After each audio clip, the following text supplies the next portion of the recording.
70 के दशक की माया नगरी मुंबई। बॉम्बे पुलिस के एक बेहद ईमानदार और उसूलों वाले हेड कांस्टेबल इब्राहिम कासकर का परिवार रहता था। इब्राहिम एक ऐसा शख्स था जिसने जिंदगी भर अपनी खाकी वर्दी पर रिश्वत का एक दाग नहीं लगने दिया।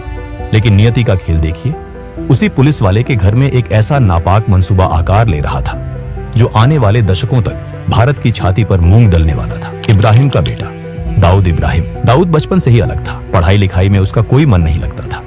उसकी आंखें हमेशा अपने इलाके के उन भाई लोगों को घूरती थी जो महंगी घड़ियां पहनते थे, जिनके पास इंपोर्टेड गाड़ियां थीं और जिनके एक इशारे पर पूरा बाजार बंद हो जाता था। दाऊद की आंखों में मुंबई के अंडरवर्ल्ड का बेताज बादशाह बनने की भूख थी। शुरुआत हुई डोंगरी की सड़कों पर छोटी मोटी चोरियों, राहगीरों को लूटने और दुकानदारों से हफ्ता वसूली करने से। उस वक्त मुंबई पर राज था बड़े खिलाड़ियों का, हाजी मस्तान, यूसुफ पटेल और करीम लाला। स्मगलिंग की दुनिया पर करीम लाला का राज था। 20 साल के उस नौजवान दाऊद ने करीम लाला का गैंग ज्वाइन कर लिया। दाऊद का काम था स्मगल किए गए सोने, घड़ियों और हथियारों की कंसाइनमेंट को पुलिस की नजरों और बाकी दुश्मन गैंग से बचाकर सुरक्षित ठिकाने तक पहुंचाना। लेकिन दाऊद कोई आम गुर्गा नहीं था। वो सांप की तरह कुंडली मारकर बैठा था, बस सही वक्त का इंतजार कर रहा था। गैंग में करीम लाला के 2 सगे भांजे भी थे, आलमजेब और अमीरजादा। इन दोनों को दाऊद की बढ़ती हुई अहमियत और उसकी चालबाजी एक आंख नहीं भाती थी। एक रात एक कस्टम ऑफिसर ने करीम लाला के सोने की एक बहुत बड़ी कंसाइनमेंट पकड़ ली।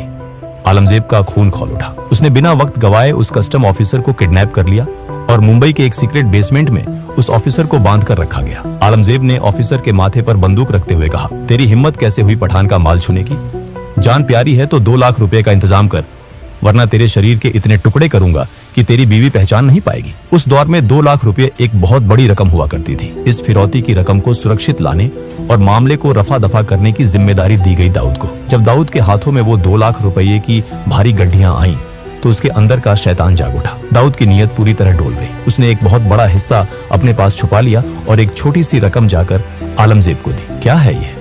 बाकी का पैसा कहाँ है दाऊद? आलमजेब ने सवाल किया। दाऊद ने जवाब दिया, भाई वो लोग इससे ज्यादा का इंतजाम नहीं कर पाए। पुलिस और कस्टम का भी भारी लफड़ा हो सकता था, इसलिए जो मिला मैं ले आया। हालांकि जब पठान भाइयों ने अपने सीक्रेट सोर्सेज और खबरी नेटवर्क से पता किया तो उन्हें पता चला कि पैसा पूरा दिया गया था। दाऊद की इस गद्दारी ने करीम लाला के दरबार में भूचाल ला दिया। दाऊद को बीच महफिल में दर्जनों गैंगस्टर्स के सामने घसीट कर लाया गया। उसे पीटा गया। लातों, घूसों और डंडों से उसकी ऐसी हालत कर दी गई कि वो अपने पैरों पर खड़ा नहीं हो पा रहा था। उसे गैंग से धक्के मारकर बाहर निकाल फेंका गया। दाऊद ने उसी रात तय कर लिया था कि वो अब किसी के लिए काम नहीं करेगा, वो खुद अपनी गैंग बनाएगा। उसने अपनी खुद की सिंडिकेट डी कंपनी की नींव रखी। उसने अपने भाइयों साबिर, इकबाल, अनीस और नूरा को अपने साथ मिलाया। अब वो सिर्फ स्मगलिंग नहीं कर रहा था, वो एक पूरी की पूरी पेशेवर फौज तैयार कर रहा था। दाऊद खुद एक एक लड़के को चुनता था। बॉम्बे की सड़कों पर अब रोज खून बहने लगा था। दाऊद गैंग और पठान गैंग के बीच की दुश्मनी अब नासूर बन चुकी थी। अंडरवर्ल्ड के पुराने डॉन जैसे हाजी मस्तान और यूसुफ पटेल समझ चुके थे कि अब हवा का रुख बदल रहा है। ये नई पीढ़ी खून बहाने से गुरेज नहीं करती। उन्होंने स्मगलिंग छोड़कर रियल एस्टेट और राजनीति का सफेद दामन थाम लिया था। साल 1981 दादर के एक पेट्रोल पंप पर जब रात के सन्नाटे में दाऊद का बड़ा भाई साबिर इब्राहिम अपनी फिएट कार में बैठा था, तभी पठान गैंग की गाड़ियां वहां आ रुकी। उन गाड़ियों से हथियारों से लैस शूटर निकले, जिनमें मुंबई का सबसे खूंखार और पढ़ा लिखा गैंगस्टर मानिया सुर्वे भी शामिल था। गोलियों की बौछार से साबिर का सीना छलनी हो गया।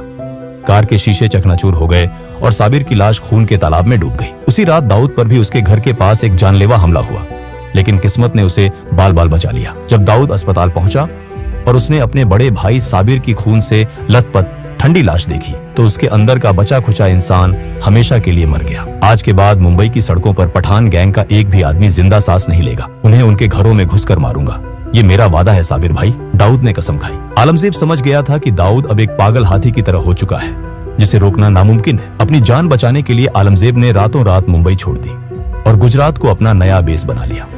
गुजरात में पठान गैंग के पुराने और मजबूत कांटेक्ट थे। वहां के भ्रष्ट पुलिस वालों और लोकल गुंडों से उनके गहरे रिश्ते थे। लेकिन दाऊद कहां रुकने वाला था। उसने अपने ऑपरेशंस का दायरा बढ़ाते हुए गुजरात में भी अपने पैर पसारने शुरू कर दिए। उसने गुजरात के मशहूर स्मगलर लल्लू जोगी से हाथ मिलाया। उसका सिर्फ एक मकसद था, आलमजेब को उसके ही गढ़ में घुसकर कुत्तों की मौत मारना। दाऊद ने अपनी कुटिल चालाकी से आलमजेब पर गुजरात पुलिस में एक झूठा केस दर्ज करवा दिया, ताकि पुलिस उसे पकड़े और दाऊद अपने आदमियों के जरिए उसे जेल के अंदर ही खत्म कर दे।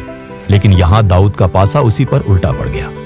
1983 में गुजरात पुलिस ने एक सीक्रेट और सटीक सूचना के आधार पर छापेमारी की और दाऊद को लल्लू जोगी के साथ अवैध हथियारों के साथ रंगे हाथों पकड़ लिया। उसे कोफेपोसा कानून के तहत गिरफ्तार कर जेल में डाल दिया गया। ये खबर मिलते ही आलमजेब ने तुरंत दाऊद के गुर्गों पर ताबड़तोड़ हमले शुरू कर दिए। दाऊद के 2 सबसे खास आदमियों को बीच सड़क पर गोलियों से भून दिया गया। दाऊद को जेल की सलाखों के पीछे ये एहसास हो गया कि गुजरात में आलमजेब को मारना मुश्किल है।